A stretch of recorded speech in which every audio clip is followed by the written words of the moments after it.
Hoy vamos a tratar el tema de gestión de aula. Vamos a reflexionar respecto a la gestión de aula necesaria para que esta interacción con los niños sea productiva. Y para homologar conceptos, como siempre hacemos al inicio, tenemos siempre a una persona que nos habla con propiedad del tema. Invitamos a Trinidad a que nos pudiera contar y nos pudiera ejemplificar y poder conversar desde la experiencia que tiene Trinidad en la sala de clase, lo que se entiende por gestión de aula, cuáles son sus beneficios, y de ahí vamos tomando otros temas a continuación. Vamos a partir con que Trinidad nos cuente qué se entiende por gestión de aula. Hola Carolina, sí, a ver, la gestión de aula es básicamente la habilidad que tiene que tener el profesor para turnar momentos y actividades para lograr que todos sus estudiantes estén involucrados en el aprendizaje. Es importante ahí visualizar que el aula tú la puedes gestionar desde lo conductual, que es muy importante, que tiene que ver con todo lo que es la normalización. Es decir, que tus alumnos, por ejemplo, estén bien sentados, que, por ejemplo, pongan atención al profesor, ya que tengan todos los materiales necesarios para su clase. Y además está la gestión de lo que es la participación y el pensamiento, que es tan importante como lo que mencioné al inicio. ¿Por qué? Porque los profesores tenemos que ser capaces de gestionar la participación y el pensamiento de nuestros estudiantes. No es suficiente con que el alumno levante la mano para participar. Al momento que levanta la mano, tiene que tener una respuesta y una frase que permita generar discusión, que permita profundizar el aprendizaje y que él sienta que está haciendo un aporte en la sala de clase. Qué interesante lo que dice Trinidad, porque este niño que tiene que tener un pensamiento preparado para poder participar y gatillar pensamientos futuros, ahí el profesor es un elemento vital, ¿cierto? Cuando está en esta interacción profesor-estudiante. Pero ¿cómo visualizas tú que se puede dar esto cuando el estudiante está trabajando en un grupo más pequeño, más acotado y está con otros estudiantes? ¿Se puede también gestionar el aula desde instancias de grupos más pequeños? A ver, ahí primero puntualizar que lo que tiene que ver con la gestión del pensamiento es algo que el profesor debería planificar anticipadamente, de tal manera que a través de ciertas preguntas tú puedas abordar la mente del estudiante. Ahí deberíamos hacernos la pregunta, ¿qué debo yo planificar o qué quiero ver yo en mis estudiantes? ¿O cuáles son las respuestas esperadas para que efectivamente el alumno trabaje con el contenido y pensando en el contenido?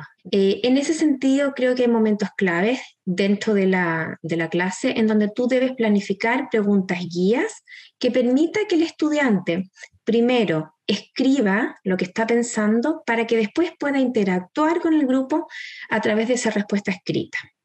De ahí a tu pregunta del trabajo en grupo pequeño, por supuesto que se puede, pero ahí es importante hacer la diferencia primero entre lo que es el trabajo colaborativo y qué es el trabajo cooperativo.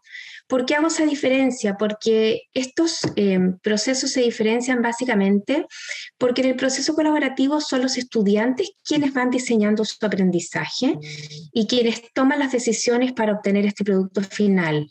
Sin embargo, en el trabajo cooperativo es el docente el que tiene casi el control completo de las interacciones que ocurren dentro de la sala de clase.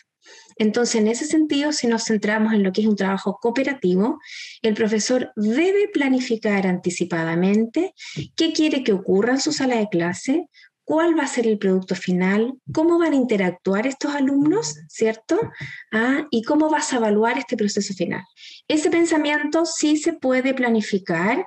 Es importante que el profesor tenga mucha claridad de qué es lo que quiere que ocurra en estas interacciones, de tal manera que sí se pueda dar esta como gestión del pensamiento en el trabajo cooperativo. Trinidad, y esto que tú planteas como estas interacciones planificadas, me imagino que el profesor y sus estudiantes las van practicando, es algo que se va creciendo, se va generando. Cuéntanos, ¿cómo visualizas tú esta modalidad de ir practicando con los estudiantes una forma de interactuar que al final llegue a un momento de plenitud de aprendizaje de todo? Sí, muy buena pregunta, Rebeca, porque la verdad es que efectivamente, si tú quieres lograr un aula desafiante, necesitas planificar, primero como ya mencionaba, pero luego practicar con tus estudiantes, ¿ya? Para esto es necesario que tú les enseñes a los alumnos, por ejemplo, cómo participar, ya sea en grupo pequeño o ya sea pensando que tú estás trabajando en una sala con los alumnos sentados individualmente. La práctica es súper importante, pero previo a eso debes enseñarle a los niños o a los estudiantes qué objetivo tiene, por ejemplo, el uso de ciertas técnicas que te van a permitir tener a ti una buena interacción. Te lo llevo a un ejemplo concreto. Por ejemplo, si tú quieres que tus alumnos participen, necesitas primero enseñarles a cómo levantar la mano, por muy básico que parezca. Es importante que ellos levanten la mano de manera adecuada y que una vez que un compañero está hablando, por ejemplo, ellos bajan su mano y escuchan activamente al compañero que está mencionando su idea. ¿Por qué? Porque si yo te escucho a ti atentamente, puedo opinar acerca de lo que tú estás hablando, y así vamos construyendo un aprendizaje en conjunto. Otro ejemplo concreto. Si tú, por ejemplo, quieres que todos tus estudiantes escriban y participen de una actividad en donde deben responder, por ejemplo, 2 preguntas, es clave que tú gestiones, independiente de la edad de los estudiantes, que todos tengan sus materiales, ya sea cuaderno, lápiz, por ejemplo, ya, y un buen escritorio o un lugar donde poder interactuar. Los profesores caemos a veces en ciertos errores como hacer preguntas y siempre llamar a participar a los mismos. En cierta forma, cuando tú permites que todos escriban y desarrollen su respuesta, eso permite que ellos interactúen de manera más segura y en más confianza con sus pares. Desde potenciar las habilidades del siglo XXI, la colaboración, el pensamiento crítico, todo lo que de alguna forma está llamado hoy a potenciar en los niños, en un aula que es más activa, en un aula que es más ruidosa también, en un aula que permite que los niños interactúen entre sí. ¿Cómo podemos pensar esta gestión de aula con anterioridad? ¿Cómo podemos armarla? ¿Cómo nos podrías contar tú desde tu experiencia? Sí, yo creo que cuando nosotros hablamos de estas aulas del siglo XXI, que se hace mucho trabajo grupal, que es muy interesante, hay que pensar básicamente en 2 cosas. 1, en lo que tiene que ver como con una configuración inicial, y 2, con principios básicos de trabajo como en grupo pequeño o aulas desafiantes, si tú quieres llamarlo así, ¿ya? Todo lo que tiene que ver con la configuración inicial tiene que ver básicamente con lo doméstico. En estas salas tan desafiantes, tú necesitas una tarea grupal, necesitas un tiempo estimado para hacer esta tarea o este producto, necesitas recursos, materiales, necesitas formar los grupos también de trabajo y una distribución física. Parece algo como muy obvio, como muy simple, muy sencillo, pero es la configuración inicial que tú necesitas para partir con esta aula grupal y desafiante. Teniendo eso bien planificado, bien estructurado, teniendo claridad de cuáles van a ser tus grupos y cómo vas a trabajar, te pasas al segundo punto, que son estos que llamo yo principios básicos. ¿Qué son los principios básicos? Por ejemplo, la interdependencia positiva, que es clave para que se dé un trabajo enriquecedor, ¿ya? Hay que entender que en estas aulas del siglo XXI y estas aulas desafiantes hay una responsabilidad individual, independiente de que tú estás trabajando en equipo. Hay además involucradas ciertas habilidades cognitivas e interpersonales que tú tienes que conocer. ¿A qué apunta eso? Tú tienes que conocer a tus estudiantes para saber exactamente en qué te va a poder colaborar cada uno, porque los seres humanos somos distintos. Y en ese sentido, el rol del profesor y la importancia que tiene de conocer a sus estudiantes es clave. Hay que considerar que en estas aulas se da una interacción que es simultánea, todo el tiempo estamos interactuando. Entonces, es muy importante que haya una precisión de qué es lo que se quiere lograr con cada actividad y en qué tiempos. No podemos estar en una aula en donde estamos todo el tiempo mirándonos las caras sin hacer nada específico. tiene que haber evaluación y tiene que haber una reflexión, ¿ya? Los alumnos deben saber que a pesar de que es una sala entretenida y desafiante, hay formas en cómo los vamos a ir evaluando, tanto de manera individual como de manera grupal. Y es una aula donde se está permanentemente reflexionando. De ahí que es importante planificar preguntas clave. Así, más o menos te diría yo, resumo un poco esta aula desafiante que tiene que ver, como yo te decía, primero con la configuración inicial y luego con ciertos principios básicos. Interesante lo que planteas, Trinidad, porque cuando uno se desafía como docente a atreverse a generar estas interacciones en grupos pequeños, en lugares que a veces son muy atractivos y desafiantes, uno cree que se podría producir un desorden o se podría producir alguna suerte de caos, pero lo que tú planteas al momento de planificar la clase, yo también tengo que planificar cómo gestiono esa interdependencia positiva. Y con respecto a lo que decía Carolina de las competencias del siglo XXI, de la colaboración, la creatividad y la comunicación, ¿cómo crees tú que esta comunicación entre los miembros del grupo se puede modelar desde esta gestión de aula? Bien, buena pregunta. La interdependencia, claro, tiene que ver mucho con ciertas preguntas que uno debería hacerse. Por ejemplo, para que se dé una interdependencia positiva, uno debería hacerse preguntas tales como cómo estructurar, por ejemplo, las tareas para asegurar la participación de todos los estudiantes dentro de cada grupo. Por ejemplo, también cómo asignar roles, cómo lograr que los estudiantes, por ejemplo, reconozcan la importancia del trabajo colaborativo, ¿ya? Y en ese sentido, claro, hay que modelarlo. Uno como profesor debe modelar y enseñar exactamente qué significa, por ejemplo, tener un rol y cómo lograr finalmente que tengamos un trabajo colaborativo. Para eso es importante quizás mostrar a través de un producto, a través de ciertas interacciones que se dan dentro de la sala de clase, cómo lograr finalmente implementar estas actividades en estas aulas desafiantes, porque está muy en boga esto del trabajo colaborativo, pero no es como llegar y decir, bien, júntense en grupos, vamos a hacer grupos de 5, queremos lograr este producto final.